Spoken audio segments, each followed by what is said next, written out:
Bien, creo que ahí estamos. Y presento. A ver. Perfecto. Bueno, según esto está grabando bien. Bueno, vos ves bien, ¿no? Mm. Cualquier cosita, me interrumpís. Como quieras, no hay problema. Bueno, seguimos con la clase 2. Bien. Lo que vamos a ver en esta clase, continuando con la primera, vamos a expandir lo que fue los primeros conceptos que vimos sobre modelo de Machine Learning, por lo menos la parte clásica, que vimos el apartado de aprendizaje supervisado. ¿Sí? Y la idea es extender ese concepto de linealidad, ¿no? Porque vimos lo que es el modelo de regresión lineal para predecir valores continuos o modelo de regresión logística, por ejemplo, para predecir valores discretos, ¿no? Por ejemplo, una clasificación.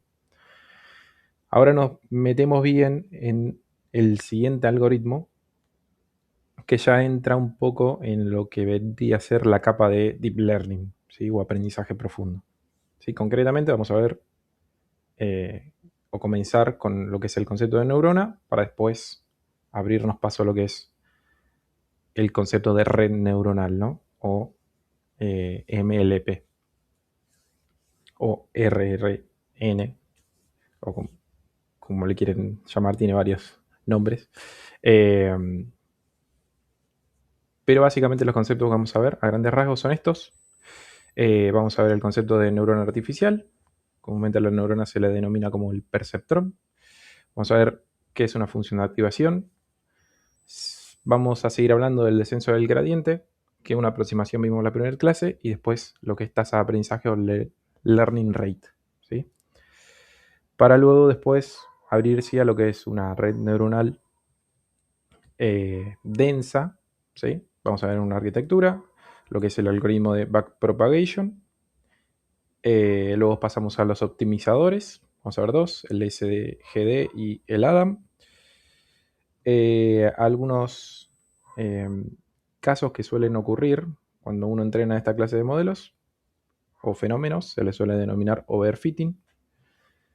¿Cómo podemos mitigar ese overfitting? Con ciertas técnicas como la regularización, y por último vamos a ver el concepto de fine tuning, ¿sí?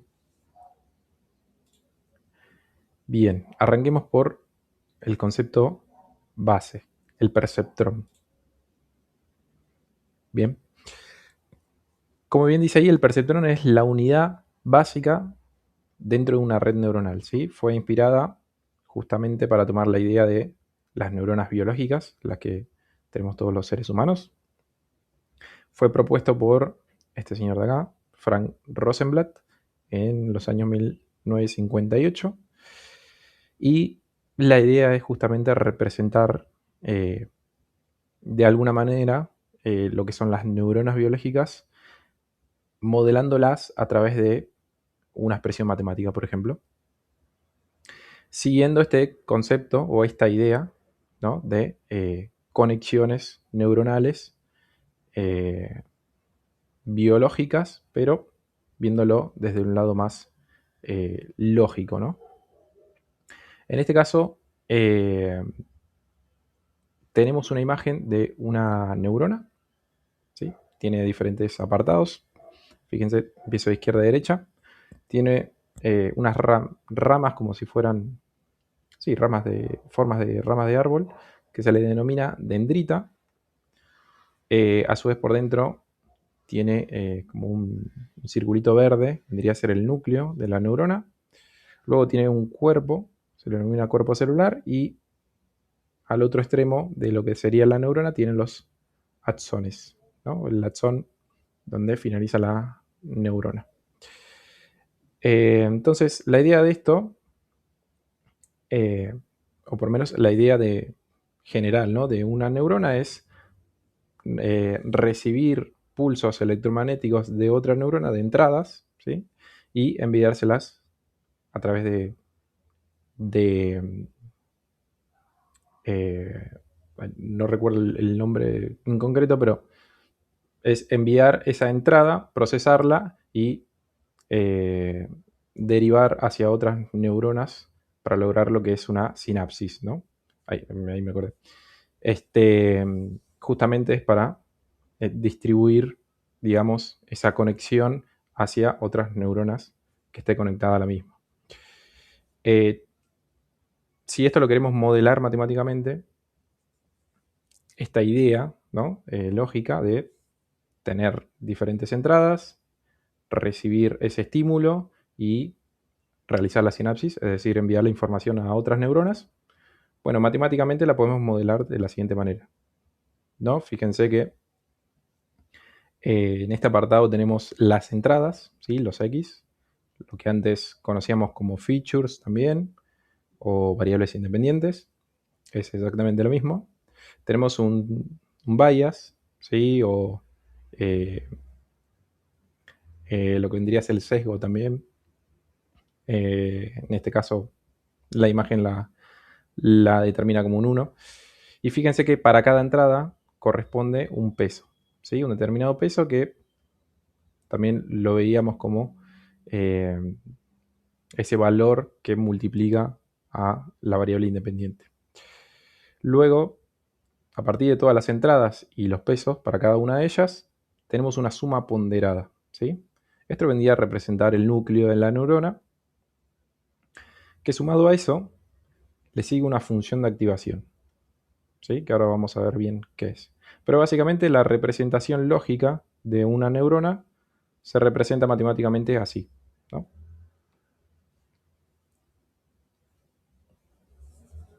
Si vamos un poquito más en profundidad, fíjense que podemos modelar lo que es una neurona o la salida de una neurona de esta manera, ¿no? Yo tengo mi variable dependiente, que es igual a los pesos multiplicado por cada una de las entradas, dada esa sumatoria, ¿no? Es una sumatoria de las entradas por los pesos más el sesgo que tengo, que vendría a ser el término o la ordenada al origen, que habíamos visto en la regresión lineal, por ejemplo. Entonces, mi I representa la predicción del perceptrón, o lo sea, la salida, las X las entradas, ¿sí? En este caso hice horas de estudio, horas de sueño, eso está ligado al ejemplo del ejercicio que vimos en la clase anterior, pero lo vamos a ver también en esta clase. Los pesos, W, ¿sí? Que van a darnos información sobre qué importancia tiene cada entrada. Y por último el sesgo, el bias. Normalmente el bias se utiliza como umbral para decidir si se activa o no la función de activación, ¿no? Pero bueno, dada la unión sumatoria de todos los pesos, es cuando se activa esa función de activación, que ahora lo vamos a ver. Entonces nosotros vamos a tener diferentes features de entrada, diferentes señales, x1, x2, x3, x4, x5. Para cada una de las entradas vamos a tener un peso determinado y se hace una sumatoria, ¿sí? Como lo vemos en la expresión de acá. A la salida de esa sumatoria se le aplica lo que es la función de activación. Bien. Y ahí tenemos la salida, que es la predicción. Ahora, ¿qué es esta función de activación? Bueno, básicamente es una función matemática que va a determinar esa salida del perceptrón, ¿sí? Cuando hablamos de perceptrón, recordemos que es una sola neurona. Luego de tener esa suma ponderada, se aplica la función de activación.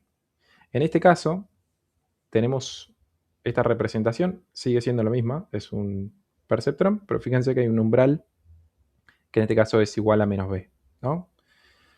Entonces, dado este umbral, dependiendo del valor que tenga, b se va a activar o no, se aplica o no se aplica esta función de activación.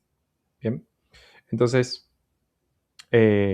como dice ahí, en esencia decide si el perceptrón activa o se produce la salida o no, basándose en esta suma ponderada si supera cierto umbral. Ahora, para explicar un poquito más en detalle por qué está la función de activación y por qué es importante, vamos a suponer esta distribución de puntos, ¿sí? Tenemos una imagen a la izquierda con una distribución de puntos, puntos rojos y puntos celestes, barra azules. Y la idea es separarlos, ¿sí? Hacer una línea divisora que me separe un conjunto de otro, ¿no? En este caso podemos utilizar un solo perceptrón con dos entradas. X1 podría ser los puntos azules y X2 podrían ser los puntos, o el conjunto, mejor dicho, de puntos rojos. Y el perceptrón hace esa suma ponderada, aplica la función de activación y realiza lo que es esta línea divisora de un conjunto de otro, ¿no? Fíjense que en el gráfico de la derecha se ve la línea divisora. Entonces, con un perceptrón podemos lograr hacer esta distinción. A esto se lo conoce como también puerta de tipo AND, OR, ¿sí? Mismo ahí dice que es fácil encontrar infinitas soluciones, o sea, esta recta puede estar diagramada a diferentes ángulos, por así decirlo, que representan una solución para separar estos dos grupos. En este caso, con una sola neurona es posible. ¿Bien?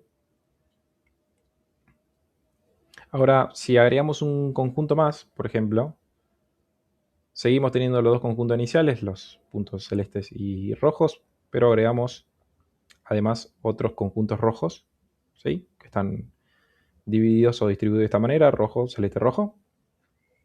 Bueno, en este caso necesitaríamos una neurona más, ¿sí? Justamente necesitamos una neurona más porque no podemos determinar con un solo perceptrón marcar una sola línea que divida, por lo menos linealmente, una sola línea que divida los tres conjuntos que yo tengo, ¿no? Mínimamente necesito otra línea más. Por ejemplo, como vemos acá a la derecha, dos líneas en paralelo. Bien. A este problema también se lo conoce como puertas OR, donde las combinaciones se tienen que dar a partir de dos neuronas. ¿Sí? Una única salida no me es suficiente para separar tres conjuntos. Necesito una salida más que me la da la segunda neurona, ¿no? En este caso. Bien. Fíjense que seguimos con problemas lineales. Ahora, ¿qué pasa si la distribución de puntos yo la tengo de esta manera? ¿No? Que a priori la solución no pareciera ser que se resuelve con una línea recta. Y justamente el ejemplo marca eso, ¿no? Tenemos del lado izquierdo la representación de puntos, tanto celeste como rojos, de manera circular. Si yo lo quiero representar o quiero hacer una división a través de una línea recta, se va a complicar, ¿sí? Es decir, lo que son problemas complejos no los puedo resolver con una función lineal, ¿bien? Más bien yo tendría que tener una solución que me separe los dos conjuntos de manera circular, ¿no? Algo que se adapte bien al conjunto de datos. Entonces, un poco también lo que dice descripción es funciones lineales y no lineales. Se puede intentar, pero nunca se va a encontrar una solución con una función lineal, ¿sí? Para separar ambas clases. En este caso sí tenemos que hacer uso de funciones no lineales, ¿bien? Como se ve en el último ejemplo. Entonces la función de activación viene a resolver eso, a resolver problemas complejos que no podemos resolverlos linealmente hablando, ¿no? Y fíjense, para eso acá hay un conjunto reducido, hay 4 funciones de activación, pero en realidad en la práctica hay muchísimas otras más que resuelven otros determinados problemas. Pero acá lo importante es romper con esa linealidad justamente para no tener una salida lineal. Bien, sino más bien el comportamiento de ese perceptrón o conjunto de neuronas. Si todas mis salidas son lineales, yo lo que voy a tener es una línea final, ¿no? Entonces las otras funciones de activación que no son lineales justamente vienen a resolver otro tipo de problemas más complejos. Y acá tenemos algunas. Bueno, la función lineal justamente es una línea, como lo vimos en la regresión lineal, ¿sí? O también se la denomina función identidad. hace que las salidas sean iguales a la entrada. Entonces, si la función de activación es esta, entonces esa neurona se comporta exactamente como una regresión lineal. Después tenemos la función escalón, que dice que es útil cuando la salida es categórica y se pretende clasificar. ¿Sí? Que dice que, sin embargo, el escalón hace que sea más difícil trabajar con su derivada, ¿sí? Porque el escalón abarca de -1 a 1. También la función escalón se la conoce como tangente hiperbólica, ¿sí? Después tenemos la función sigmoide, esta ya la conocemos, ¿sí? Esta la vimos cuando hablábamos de regresión logística. Resulta muy interesante porque gracias a ello los valores muy grandes convergen en 1 y los valores muy pequeños -1. Esta es ideal para representar probabilidades. Y después tenemos otra muy conocida también que se llama ReLU, ¿sí? O unidad rectificada lineal. En este caso se comportan como una función constante para valores negativos, ¿sí? Es decir, los va a llevar a 0, y una función lineal para valores positivos, ¿sí? Y acá tenemos la representación matemática de cada una, la identidad, bueno, la binaria, que vendría a ser la sigmoide, la logística, eh, perdón, la sigmoide es la logística, la otra es binaria, la salida 0 y 1. Y después tenemos la tangente hiperbólica, o la función también conocida como escalón. Tiene esa representación matemática. Bien, y acá hay otro concepto fundamental que es el descenso de gradiente. Algo ya habíamos mencionado en la clase anterior, pero acá lo vamos a ver un poco en la práctica, ¿sí? Recordando, el objetivo de este algoritmo de descenso de gradiente es poder minimizar la función de pérdida, ¿sí? O función de error o función de costo, ¿sí? Realiza una serie de pasos de forma iterativa para lograr minimizar esta función. Lo que hace es calcular el gradiente, ¿sí? Es decir, la derivada de primer orden. Con eso obtiene la pendiente en función de un punto cualquiera, ¿sí? Entonces, a partir de esa pendiente dice, bueno, ¿para qué dirección me tengo que mover o llevar ese punto para encontrar un mínimo? ¿No? Es decir, ¿cuál es el siguiente paso? Que esa es la siguiente iteración. Dice, da un paso, se mueve en la dirección opuesta al degradado, ¿sí? La dirección opuesta justamente le indica hacia dónde tiene que disminuir, ya que la dirección, si calculamos la derivada de primer orden, nos da el punto que aumenta, ¿sí? Por eso es que se utiliza la dirección opuesta. Y el paso que va a dar este gradiente va a estar definido por un parámetro llamado alfa, ¿sí? Es decir, desde el punto donde se encontró, va a ser un alfa veces o un alfa paso hacia la dirección contraria del valor que le dio esa derivada de primer orden. Justamente a este valor alfa se lo conoce como tasa de aprendizaje, ¿sí? Es un parámetro que nosotros lo podemos ajustar a la hora de entrenar un modelo, y es conveniente también tener un valor óptimo para tener o para lograr que este algoritmo de descenso de gradiente funcione de manera óptima, ¿no? Ahora vamos a ver por qué es importante esta tasa de aprendizaje. Pero básicamente decide la longitud de pasos que tiene que dar el gradiente hacia la dirección opuesta.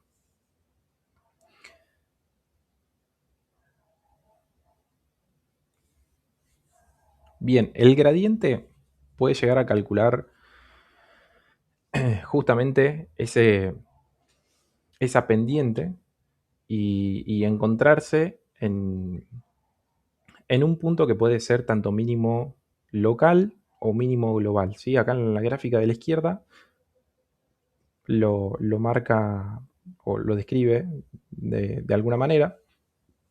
Y fíjense que tenemos dos ejes, el error en el eje Y y la iteración en el eje X. Entonces puede ser en un punto cualquiera que determine el valor del error y se empieza a mover hasta llegar hasta un mínimo local, ¿no? Y puede seguir moviéndose y se encuentra en un valor estacionario o puede encontrar el mínimo global. Bien. Entonces, este caminito que va a ir haciendo, ¿sí? Va a estar dado en gran parte por el valor que nosotros asignemos de la tasa de aprendizaje. Bien. Vamos a ver los diferentes valores que le podemos dar a un modelo a partir de la tasa de aprendizaje y qué repercusión tiene ese valor que le demos. Bien, a la derecha tenemos algo eh, de representación en lo que pasaría con la pérdida si asignamos diferentes valores, ¿no? Fíjense que una tasa de aprendizaje muy alta, esta línea amarilla, en relación a la pérdida y la cantidad de épocas, fíjense que pareciera converger, pero después se dispara hacia arriba, entonces la pérdida aumenta, lo cual nosotros necesitamos que disminuya para comprender que el modelo está aprendiendo. Fíjense que una tasa de aprendizaje baja, la línea azul, podría ser óptima, ya que vemos que la pérdida va disminuyendo, ¿sí? Pero fíjense que hay otras, como la verde o la roja, que convergen más rápido, por decirlo de algún modo. La verde pareciera que converge rápido, pero en un momento se estanca en un valor no tan mínimo de la pérdida. Y la roja pareciera ser que es un buen valor el que uno asignó de la tasa de aprendizaje, entonces converge bien y se acerca a valores cercanos a cero en cada iteración que va haciendo el modelo a lo largo del entrenamiento. ¿Bien? Entonces es importante el learning rate justamente para que nuestro modelo aprenda de la mejor manera y que este algoritmo de descenso de gradiente encuentre el mínimo error lo antes posible. ¿Sí? Pero vamos con el ejemplo. ¿Qué pasa si asignamos una tasa de aprendizaje muy alta? ¿Sí? Fíjense, este es un ejemplo. A la izquierda tenemos el comportamiento del descenso de gradiente para lo que es el error cuadrático medio, y el punto cero o el valor mínimo global que tendría la función esta sería en casi 1 y 0, ¿no? En esos valores. Cerca del peso 1,2 podría ser. Pero fíjense que la tasa de aprendizaje que en este ejemplo se asigna es 3. Entonces, pareciera ser que el algoritmo no encuentra nunca un mínimo e incluso pareciera ser que aumenta, ¿no? A lo largo de las épocas, el valor del error pareciera aumentar, ¿no? Arranca en 0 y se va a 6, casi 7, ¿no? Y fíjense qué es lo que ocurre con nuestro modelo después. Los datos reales son los puntos azules y en el aprendizaje, nuestro modelo, que es la línea roja, empieza a tener movimientos aleatorios, pero nunca acierta con los datos reales, ¿no? Por lo tanto, después cuando evaluamos performance del modelo, vamos a ver que no se va a acercar a las predicciones reales, ¿no? O a los datos reales. Bien, miren este otro ejemplo, que en este caso, ¿qué pasa si la tasa de aprendizaje es baja? ¿No? En este caso es 0,01. Pasamos de 0,3, creo que era anterior. Sí, de 3 a 0,01. Acá el comportamiento del descenso de gradiente justamente pareciera ser óptimo porque la pendiente en cada iteración que va haciendo el modelo a lo largo del entrenamiento pareciera descender, pero converge demasiado lento. ¿Sí? Acá hay un ejemplo de, creo que 30 épocas. Sí, 30 épocas. Y fíjense, no llegó al mínimo global que tiene esta función de error. Entonces, acá lo óptimo sería, bueno, o darle más épocas para que siga entrenando y alcance este valor óptimo, pero a costa de tiempo, ¿no? Nosotros tendríamos mucho más tiempo entrenando este modelo para que logre el valor que nosotros estamos buscando, y esta línea recta que vemos acá, la roja, que es nuestro modelo, pueda aproximarse a los valores reales, ¿no? Ahora fíjense este otro ejemplo, que establecemos una tasa de aprendizaje 0,2 y pareciera ser el más adecuado. ¿no? Por lo menos en 30 épocas. Fíjense cómo arranca de un punto aleatorio y converge mucho más rápido que los otros dos ejemplos anteriores. Es más lento y el que habíamos asignado un número muy alto. Y fíjense cómo ahora nuestro modelo se acomoda mucho mejor a los datos reales, ¿no? Entonces, la salida de este modelo podría predecir bien los datos en base al entrenamiento que obtuvo con esta tasa de aprendizaje. Entonces, ¿qué vemos en resumen? La tasa de aprendizaje es muy importante, es un valor que incluso nosotros podemos setear a la hora de entrenar un modelo, porque también determina qué bien converge o qué tan bien o tan mal puede llegar a converger nuestro modelo. Entonces, es un valor que tenemos que intentar optimizar cuando lo llevamos a la práctica de entrenar un modelo, ya sea de Machine Learning o de Deep Learning, ¿sí?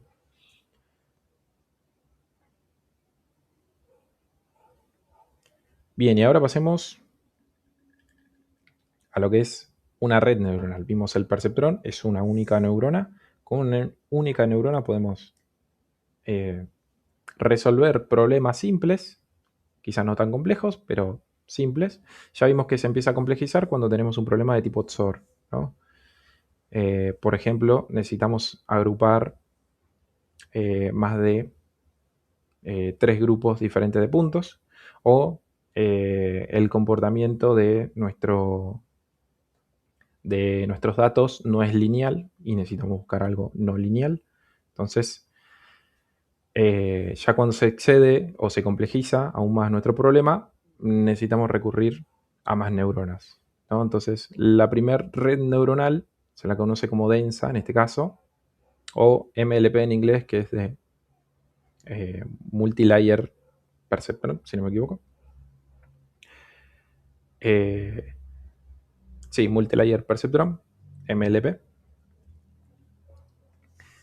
En este caso, si queremos conseguir modelos más inteligentes, entonces lo que necesitamos es conectar más perceptrones, ¿no? En capas consecutivas, justamente para representar estas distribuciones no lineales, ¿no? Acá tenemos un ejemplo, ¿sí? Un gráfico en donde ahora tenemos las diferentes entradas, tenemos una capa de entrada con 4 neuronas, una capa oculta, ¿sí? Hidden layer. En este caso puede tener más neuronas que la capa de entrada, no hay ningún problema, o menos. Y tenemos una única salida, un output, ¿sí? Que se la conoce como output layer o capa de salida. Entonces, en reglas generales, hablando arquitectónicamente de las redes neuronales, siempre vamos a partir de una capa de entrada, una o varias capas intermedias o capas ocultas y una sola capa de salida, ¿sí? No necesariamente tiene que ser una, pueden ser varias neuronas, pero sí una sola capa de salida.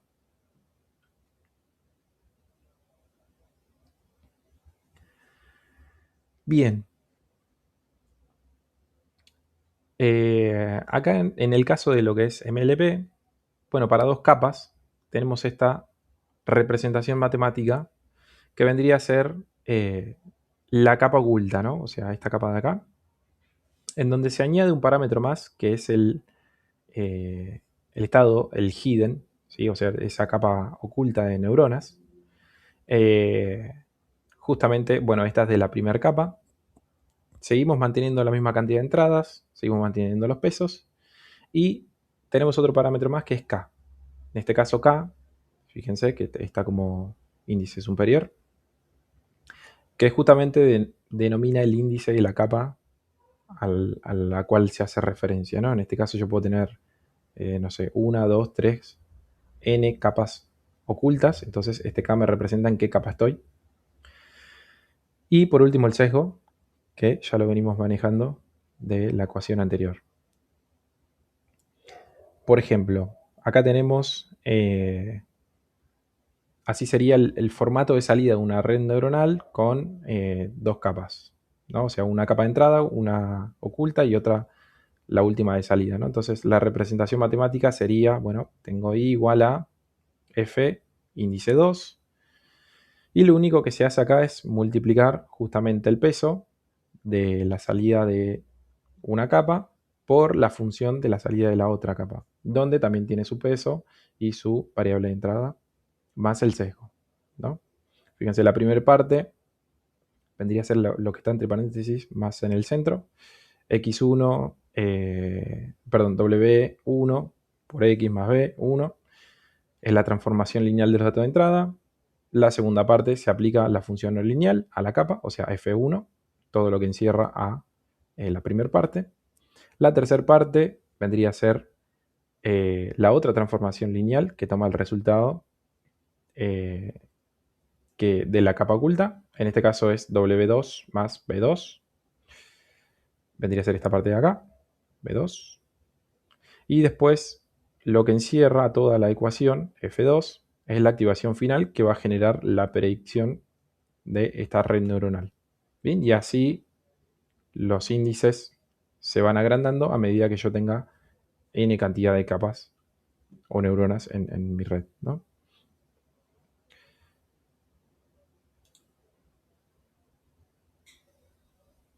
Bien, ¿y cómo aprende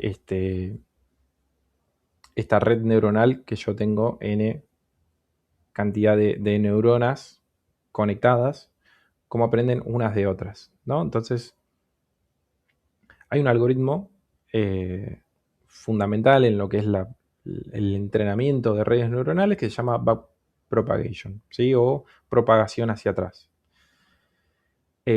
Básicamente lo que hace este algoritmo es calcular los gradientes de toda la red usando lo que se conoce como regla de la cadena, ¿sí?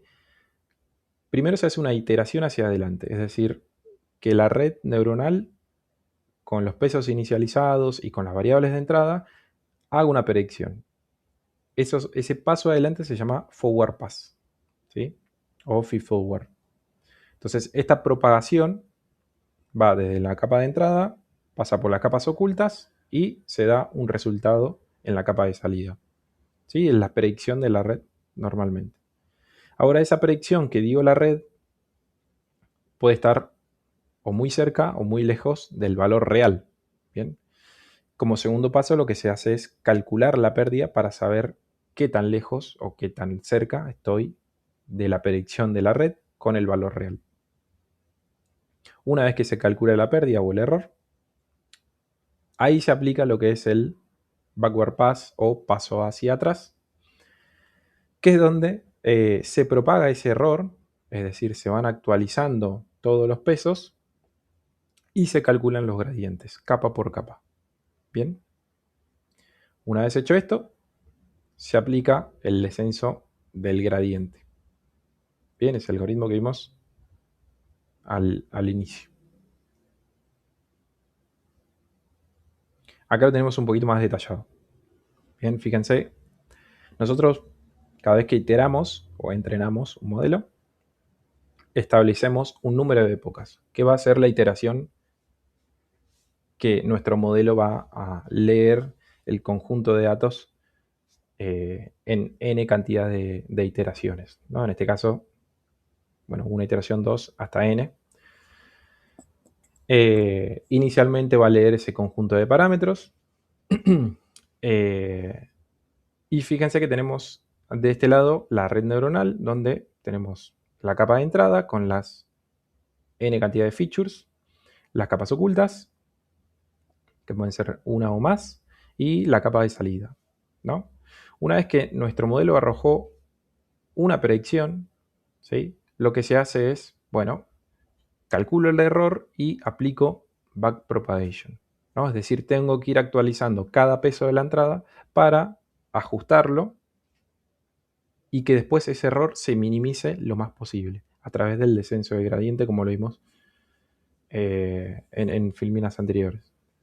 Entonces, se calcula la derivada en función del error para cada W por X que yo tenga. Y este algoritmo, bueno, va modificando esos valores de toda la red, ¿no? Para cada neurona que yo tenga. Y nuevamente esto se hace a través de la cantidad de iteraciones que yo le dé, la cantidad de épocas. Si lo hago 30 veces, si establezco épocas en 30, bueno, 30 veces va a iterar sobre el conjunto de datos hasta finalizar y me va a arrojar el valor final que tenga ese error. Bien, la idea es minimizar de manera óptima ese error y llevarlo a cero, ¿no? En también épocas que no sean demasiado exageradas, que no llevan a demasiado tiempo de entrenamiento, ¿sí? Entonces, hay cuestiones también de tiempos de entrenamiento que uno puede optimizar, cantidad de épocas que uno puede establecer y ya tenemos otro parámetro, o hiperparámetro mejor dicho, que nosotros podemos ajustar para entrenar un modelo. El learning rate y la cantidad de épocas. Bien. Ahora, para aplicar este descenso de gradiente en una red neuronal, se aplican optimizadores, que básicamente optimizadores vendría a ser el algoritmo del descenso de gradiente, pero va tomando diferentes estrategias a partir de un optimizador u otro. Hay muchísimos en la práctica. Los más conocidos son estos dos y derivaciones de estos dos. Pero en la práctica se suelen utilizar estos, que no deja de ser la base del descenso del gradiente, ¿no? Minimizar la función de error a lo largo de un entrenamiento. Entonces, fíjense este ejemplo.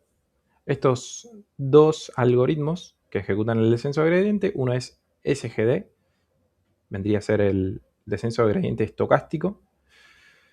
En este caso aplica o actualiza los pesos, mirando pocos ejemplos a la vez, y dice que puede oscilar mucho. Después tenemos el optimizador llamado ADAM, o o estimación de momento adaptativo, también aplica el descenso del gradiente. Es un estándar más moderno, es el más utilizado, y lo que hace es adaptar el learning rate para cada parámetro individualmente, ¿no? Dice que, entre comillas, acelera en bajada las rectas y frena en curvas peligrosas. La idea de esto es encontrar el mínimo lo más rápido posible y que yo no tenga que iterar ni sobre muchas épocas, ni tampoco estar un tiempo realmente exagerado entrenando mi modelo. Teniendo en cuenta también que hay un costo computacional que uno puede estar gastando, ¿no? Dependiendo del conjunto de datos que yo esté intentando entrenar, dependiendo del modelo, la arquitectura que esté manejando, ¿sí? Hay ciertos ingredientes a tomar en cuenta cuando uno elige bien con qué optimizador le conviene utilizar. Pero por lo general en la práctica, Adam es el más utilizado. Acá hay un ejemplo, pero este ejemplo está sesgado al ejemplo que después les voy a mostrar en la práctica, porque acá muestra que Adam es mucho más lento y parece que converge más lento que el SGD, pero está sesgado con los datos que yo le había dado en su momento.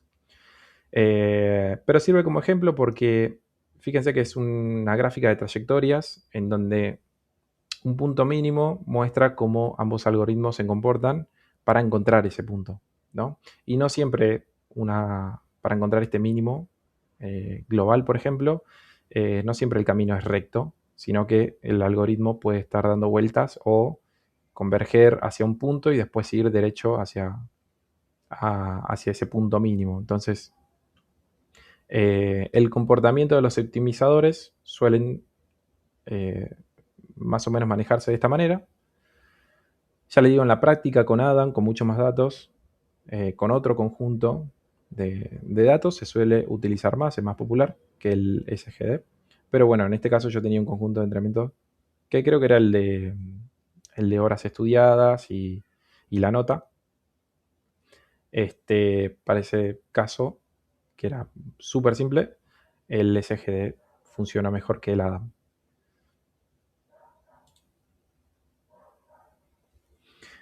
Bien, y hay un fenómeno que ocurre que es bueno identificarlo cuando uno lo lleva a la práctica de entrenar redes neuronales y, bueno, en general algoritmos de Machine Learning, pero en redes neuronales lo pueden ver como overfitting, ¿sí? Y también vamos a ver el mecanismo o el más común, el más popular para mitigarlo, que es la regularización L2. Bien, recordando un poco lo que es un dataset, básicamente es el conjunto de datos que uno tiene disponible para poder entrenar un modelo. En la práctica se suele dividir este conjunto de datos en diferentes set o subconjuntos de datos. ¿Sí? Suele tomar diferentes porcentajes. Por ejemplo, puede ser que el 80% uno lo utilice para entrenar, un 10% para testear y otro 10% para validar, ¿no? de mi 100% de los datos. O puede distribuirlo de esta manera, un 70% entrenar, 15 y 15 para test y validation data, o un 60, 20, 20, dependiendo muchas veces de la cantidad de datos que uno tiene, puede optar una u otra, pero en la práctica general manejan estos valores, ¿no? ¿Qué distinción hay entre cada subconjunto? Bueno, el de entrenamiento se utiliza justamente para entrenar el modelo. Pero a su vez, el modelo, una vez que iteró sobre una época, necesita, de cierta manera, validarse de que las predicciones que está haciendo a partir de esa primera época nos arrojen un valor. Generalmente el de la pérdida o el de la precisión. Y esto se contrasta con el conjunto de validación, ¿sí? Que también uno lo setea para entrenar.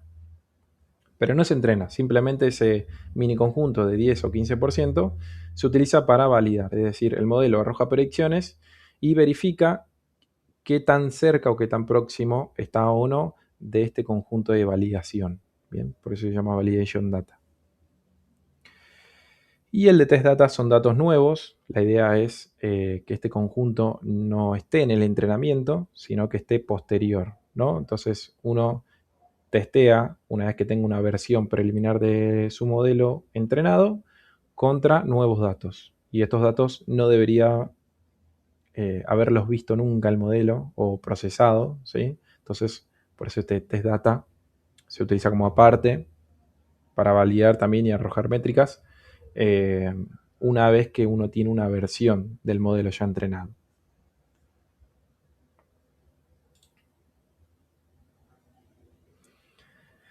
Bien, hasta acá uno ya tiene más o menos el conocimiento del comportamiento de una red neuronal, qué es lo que precisamente se entrena o qué es lo que está sucediendo a la hora de entrenar y qué es lo que podemos hacer nosotros. Y justamente viene a colación lo que son los hiperparámetros, ¿sí? Hay que aclarar que no son parámetros, o generalmente cuando hablamos de parámetros nos estamos refiriendo más a los pesos, ¿sí? que tiene la red. Normalmente lo van a leer cuando lean, por ejemplo, cosas como el tamaño del modelo, lo miden en parámetros, ¿no? No sé, 750 parámetros o 100.000 millones de parámetros. Entonces, esos parámetros están más relacionados con estos de acá, ¿sí? Los pesos. Y los hiperparámetros están más relacionados a los que uno puede configurar para entrenar un modelo. Bien. Que básicamente no dejan de ser valores que uno establece antes de entrenar, ¿no? La idea de esto es poder ir ajustándolos para que nuestro modelo sea el más óptimo posible.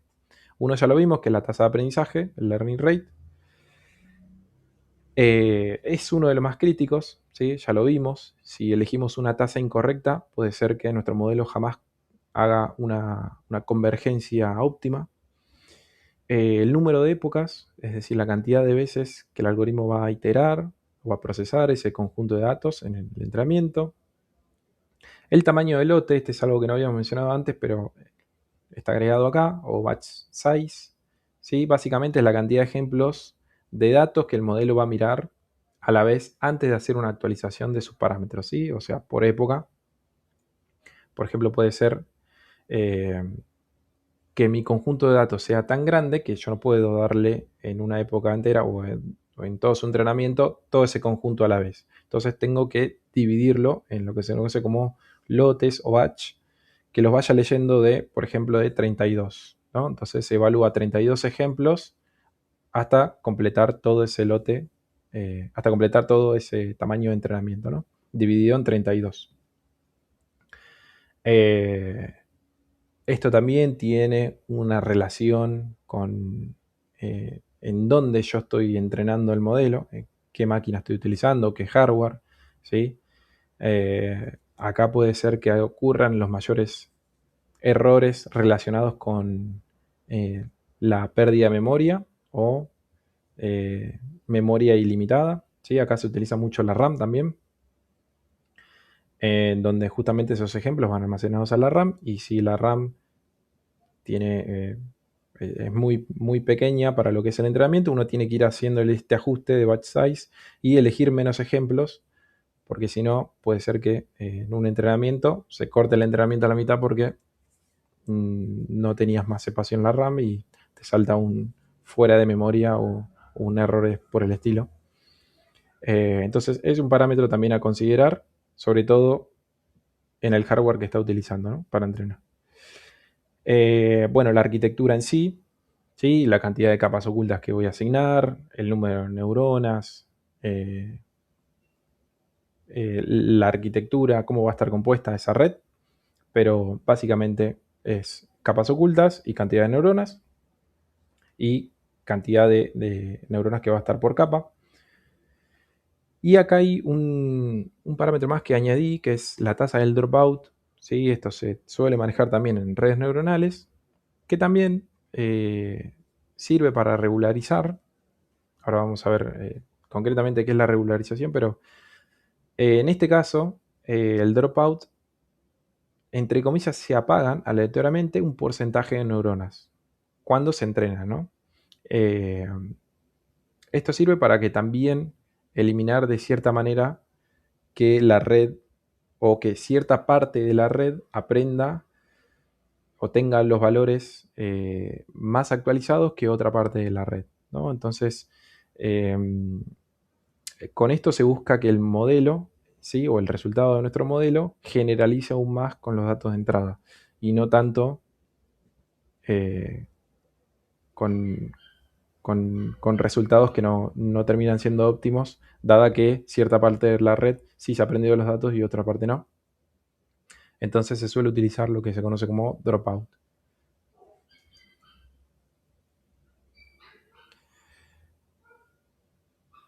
Ahora sí, a todo esto, ¿qué es el overfitting o sobreajuste en la traducción al español?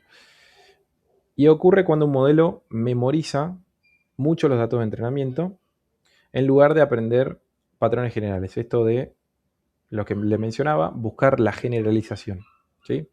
Es decir, en la práctica nosotros podemos observar que ocurre overfitting a partir de eh, la gráfica del error, ¿no? O de la pérdida, ¿sí? El modelo tiene un buen rendimiento con datos que los conoce, con datos de entrenamiento, porque fue entrenado con cierto conjunto, pero cuando se le da nuevos datos para predecir, arroja resultados muy malos. Entonces, si uno tiene una gráfica como la que se representa acá, donde el set de entrenamiento, si vemos la pérdida, nosotros vamos a tener una pérdida tanto para el conjunto de entrenamiento como el de validación. Si vemos que el conjunto de entrenamiento pareciera ser óptimo y alcanza un error mínimo, pero nuestro conjunto de validación, ese porcentaje de 10-15% que hayamos seteado, converge, pero a su vez parece que agarra una forma de parábola y empieza a crecer. Acá tenemos una representación gráfica de que nuestro modelo está overfiteado, ¿sí?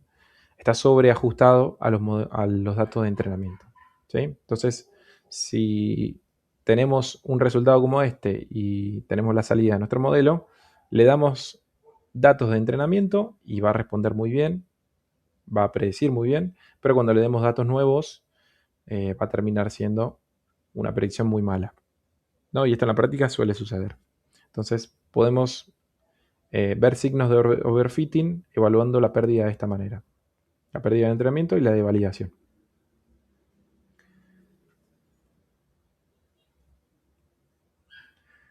Bien, y acá tenemos otros ejemplos más En este caso, el conjunto de datos toma una forma polinómica, ¿sí? Fíjense que en este gráfico de la izquierda es una línea recta, ¿no? La línea recta representa nuestro modelo, la línea verde lo que debería ser lo ideal, ¿sí? O bueno, en este caso dice real, pero lo real son los datos, pero lo ideal sería esa línea verde de acá. Y fíjense que la línea recta no representa los datos, ¿bien? Uy. Que en este caso se le suele decir underfitting, lo contrario de overfitting, en vez de sobreajuste, subajuste, que directamente cuando el modelo ni siquiera aprende de los datos de entrenamiento, ¿sí? Es decir, no tiene ningún aprendizaje en el entrenamiento que obtuvo. Y eso es, bueno, un signo de que voy a tener que ajustar un poco más, quizás en fases previas al entrenamiento. Voy a tener que tratar un poquito más con los datos, ¿no? Porque el resultado de nuestros modelos es muy malo. O también yo puedo haber seleccionado, no sé, o tener una arquitectura muy no acorde al problema que yo estoy intentando resolver. O quizás falta algún ajuste de hiperparámetros, tocar el learning rate, la cantidad de épocas, ¿sí? Ese tipo de cosas podemos ir haciendo para que no ocurra esto, de que el modelo directamente no aprende de nada. Un buen modelo sería esto, ¿no? Un buen ajuste, en este caso un polinomio de grado 4, en donde, bueno, se ve claramente que la línea roja se asemeja bastante a los datos reales, entonces es un buen modelo. Pero fíjense que el overfitting, nuestro modelo tendría un comportamiento como este, ¿no? Es decir, fíjense que pasa la línea por los puntos reales, pero con que pase no nos basta, porque fíjense que quizás para líneas reales nos va a dar una buena predicción, pero cuando estemos intentando predecir un valor fuera de un valor real, algo que no conozca, porque no fue entrenado, nos va a arrojar una predicción completamente fuera de lo que es la realidad, ¿no? Un valor no óptimo. Entonces, la idea es también mitigar esto y el overfitting se suele ver como algo similar a esto, ¿no? Que la línea o el modelo pase por los valores reales, pero luego para predecir nuevos valores, el resultado va a ser bastante malo. Acá tenemos otros ejemplos de cómo podemos observarlo en las pérdidas o en la gráfica de pérdidas, tanto de entrenamiento y validación, y qué comportamiento podemos obtener a partir de hacer la práctica de entrenar, ¿no? Estamos entrenando un nuevo modelo y tenemos resultados como estos. La primera, que pareciera ser que ambas gráficas, tanto la de validación como la de pérdida, ambos valores eh, están bastante ruidosos, ¿no? Este primer ejemplo. E incluso me atrevería a decir que podría ser que no esté aprendiendo absolutamente nada el modelo, más allá de que ambas gráficas o ambos conjuntos de pérdidas parecieran tener ese comportamiento, ¿no?, de ruido. Eh, Algo más óptimo tiene que ser algo más suave, algo que vea que uno converge. Pero fíjense que acá tenemos saltos, converge y desconverge constantemente, ambos conjuntos, por lo tanto no es más óptimo. Es más, diría algo más underfitting que overfitting. Acá sí se ve un poco de overfitting. Fíjense que la curva de validación está por encima de la de entrenamiento, ¿no? Entonces tenemos una distancia entre curvas y podemos decir, bueno, nuestro modelo está overfiteado. Puede arrojar buenos resultados, pero quizás podemos optimizarlo aún más para que estas dos curvas estén lo más cercanas a cero posible, ¿no?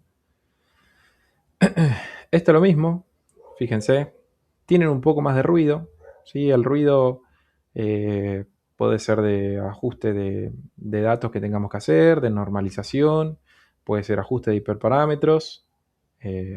Lo ideal siempre es llevarlo a algo como esto, ¿no?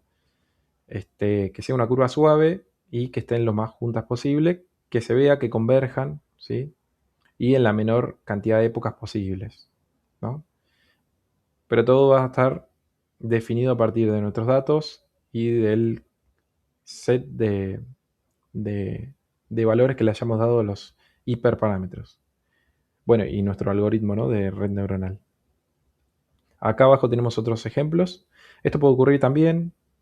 Este que está con el recuadro en rojo, fíjense que tiene un comienzo lento y después converge de manera abrupta, por ahí pasadas las 500 épocas, ¿no?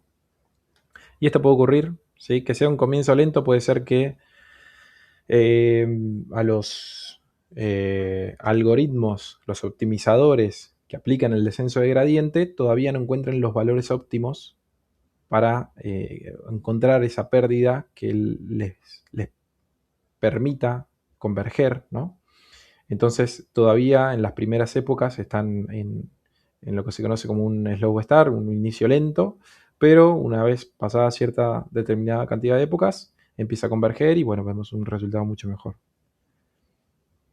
Y ya que la pérdida está en aumento, signo completamente de que el modelo no está aprendiendo absolutamente nada. ¿Sí? Que la pérdida aumente significa que no está aprendiendo. Y para los dos conjuntos es un síntoma de alerta.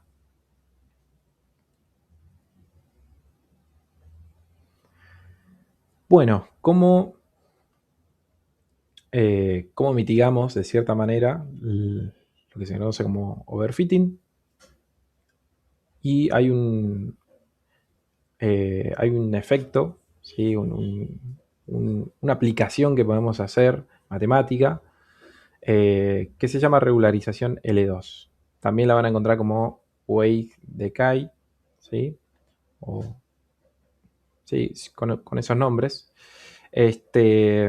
La idea acá es a la pérdida aplicarle una penalización extra, ¿sí? Es decir, esta penalización, cuando nosotros tenemos pesos con valores muy grandes, se le suma o se le agrega esta regularización para que ese peso baje, ¿no? O minimice de cierta manera.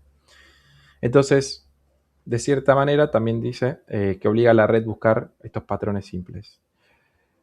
La regularización, bueno, se da que lo que es la función de pérdida se vea modificada utilizando esa función, pero se suma la regularización L2, en donde la penalización se da con este lambda y hay una sumatoria de los pesos al cuadrado, ¿no? Bueno, lambda es el factor de regularización y lo que hace es forzar este modelo a mantener esos pesos pequeños e intentar reducir esa complejidad que por sí solo no lo puede lograr, ¿no? Los optimizadores no lo podrían lograr. Entonces se aplica esta regularización. Existe la L1 y la L2. La más actual es la L2.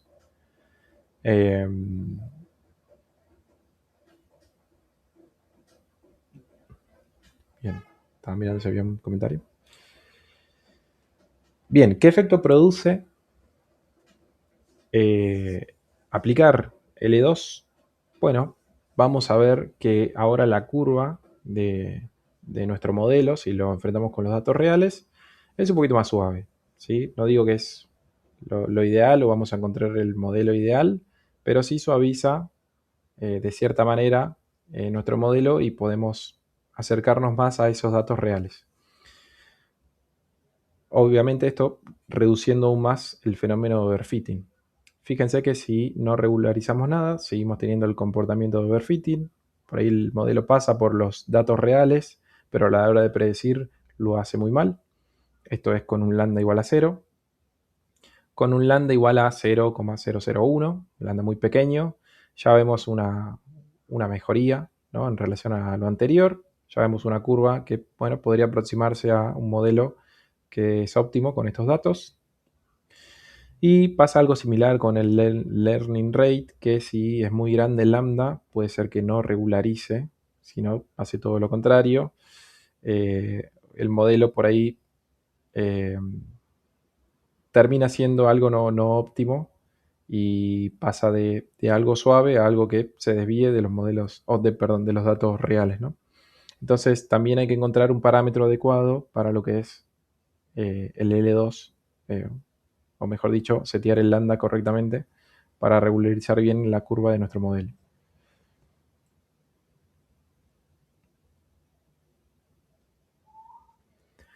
Bien, y ahora pasamos con lo que es ajuste fino o fine tuning.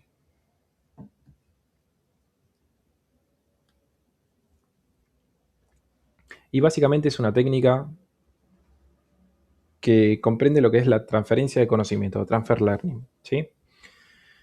Acá la idea de fine tuning es ahorrarnos tiempo y costos. Tiempo en el sentido de entrenar una red neuronal desde cero, ¿sí? Y quizás entrenar una red neuronal no solamente lleve tiempo, sino que es ir ajustando hiperparámetros, ir ajustando datos, tener diferentes versiones de un modelo y hasta encontrar ese modelo óptimo, quizás podemos también desperdiciar mucho tiempo, pero también esfuerzo, ¿no? Entonces, la idea es no reinventar la rueda, sino que poder tomar un modelo que ya fue entrenado con algún problema similar y aplicarlo a nuestro problema. Bien, ya sabiendo que ese modelo preentrenado es bueno en la tarea a resolver que se asemeja a la nuestra, ¿no? Por ejemplo, en un clasificador de imágenes. Queremos clasificar, no sé, animales y conocemos un modelo open source que está disponible para descargar y uno poder utilizar, que ya fue entrenado con miles de imágenes de animales, ¿no? Podemos hacer eso.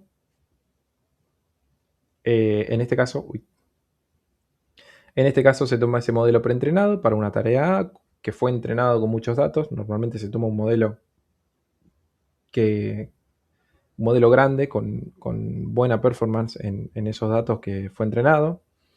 Lo que se suele hacer es congelar, ¿sí?, las primeras capas, las features generales, es decir, se toma el modelo, pero las primeras capas de ese modelo no se tocan, ¿sí? No se trabajan con esas capas, tanto la inicial o las de entrada, las intermedias, perdón, sino que lo que se hace es utilizar las salidas de ese modelo o las últimas capas.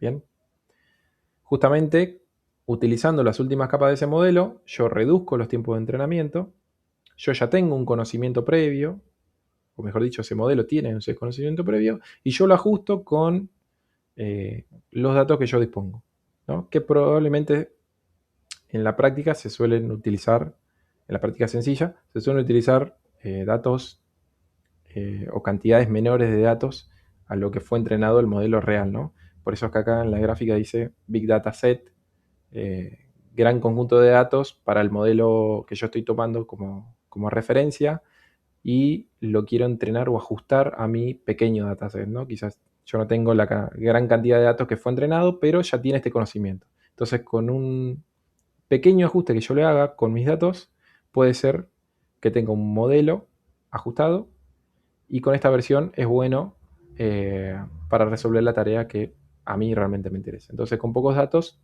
tomando un modelo ya entrenado, puedo tener una versión mejorada para mi caso de uso en específico. Bien, esto en la práctica es muy común, el fine tuning. Así que bien, un pequeño resumen de conceptos, son bastantes. La idea es que lo puedan profundizar también por fuera de la clase y de a poco, ¿sí? Por ahí son muchos y uno tiene que ir haciendo, anidando conceptos, pero vuelvo a repetir, en la práctica uno suele tocar lo que son los hiperparámetros, establecer una red neuronal si quiere empezar de cero y quiere ir agregándole capas, nodos, neuronas, perdón.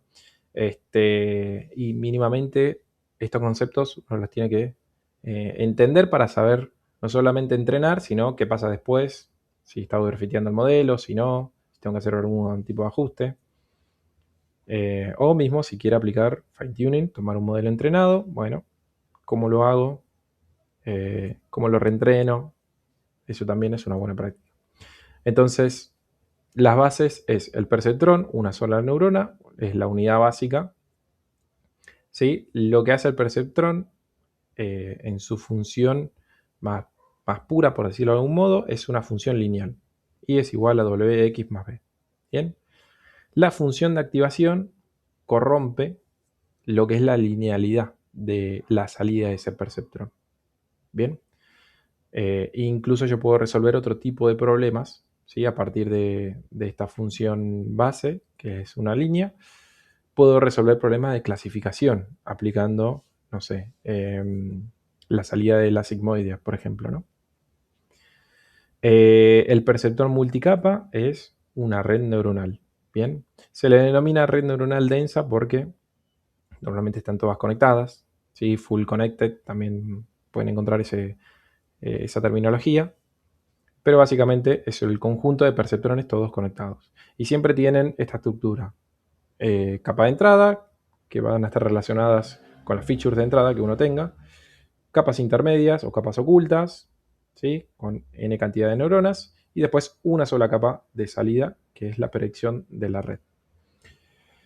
El concepto feed-forward es cuando se hace la predicción, ¿sí? El modelo hace un primer paso adelante en donde se establecen todos los parámetros, los pesos, y arroja una predicción.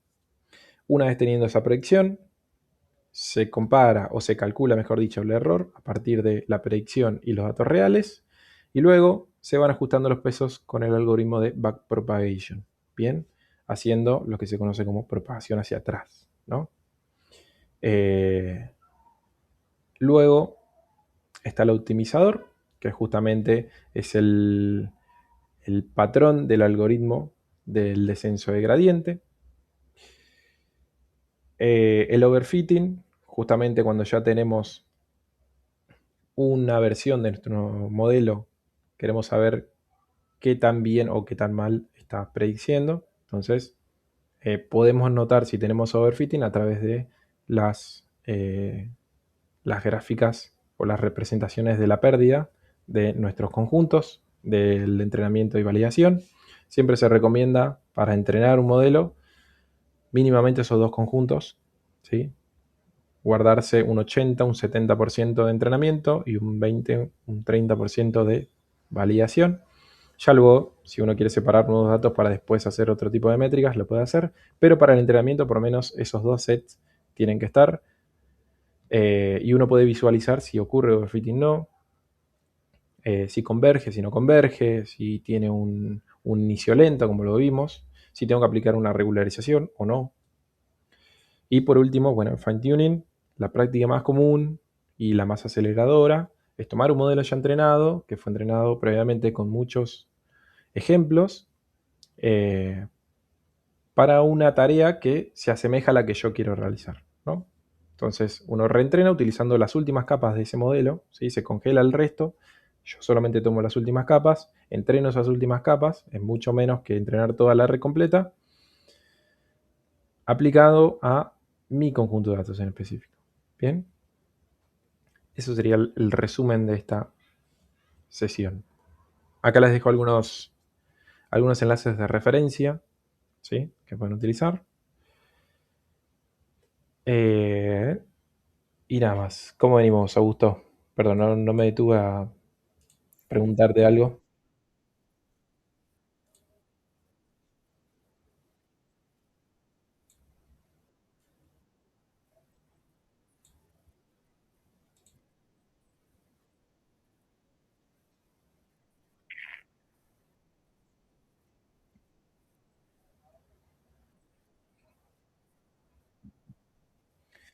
¿Qué valores le das a esos pesos, decís, Andreas? Bien. Esos pesos normalmente uno no los define, ¿sí? En la práctica, cuando utilizas, no sé, scikit-learn, por ejemplo, lo que se suele hacer es por detrás, ¿no? No es algo que lo veamos tampoco. Scikit-learn lo que suele hacer es tomar una probabilidad en base a la función de activación que uno elija. Si utilizas una ReLU, bueno, hace esa probabilidad por detrás, que seguramente debe tener algo relacionado con la varianza y demás. Hay un cálculo medio matemático y complejo por detrás, pero en función de la función de activación que uno elija, te los establece inicialmente, ¿no? Entonces, es medio para que tú... Sí, no, no.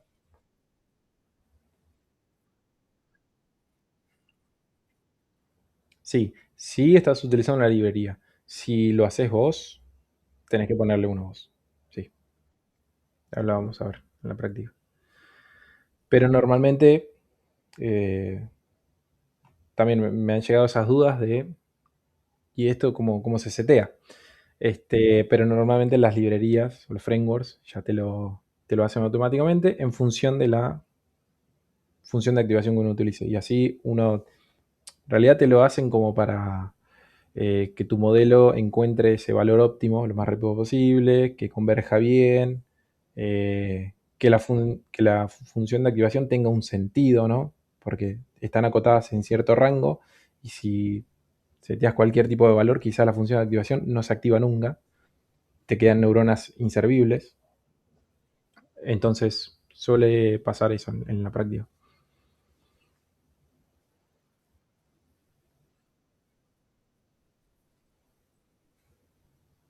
Eso sí puedes setearlo. Si haces una red custom. Sí.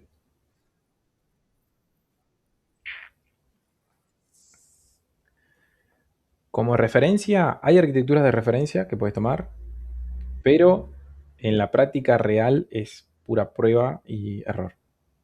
No hay.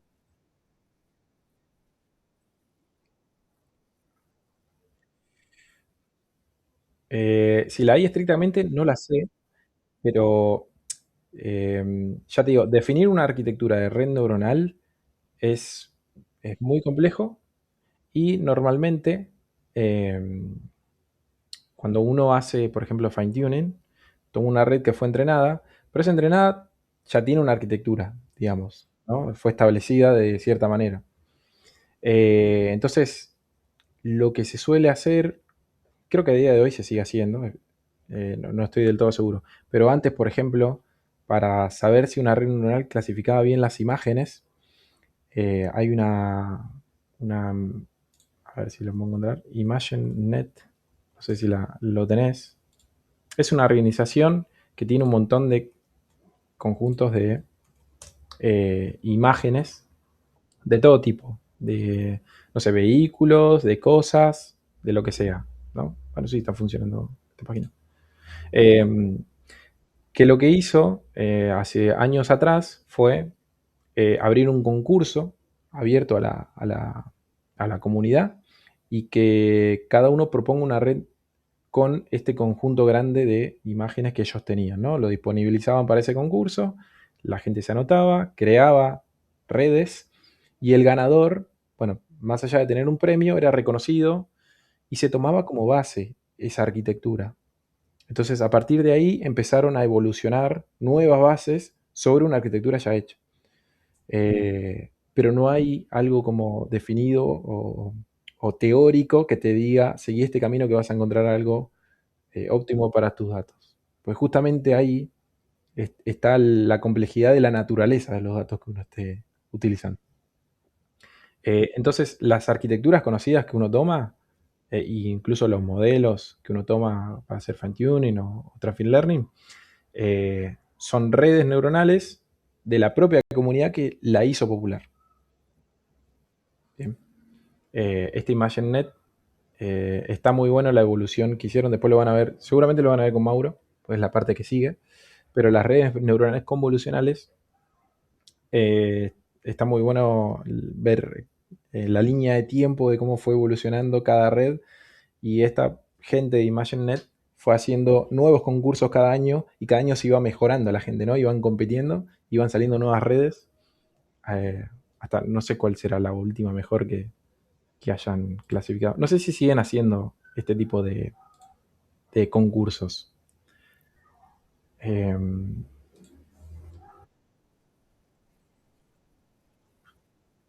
2021, sí, ya imaginaba que con la llegada de la nueva arquitectura de lo que son los Transformers, eso lo vamos a ver después, hicieron un parate y dijeron, bueno, vamos por el otro lado.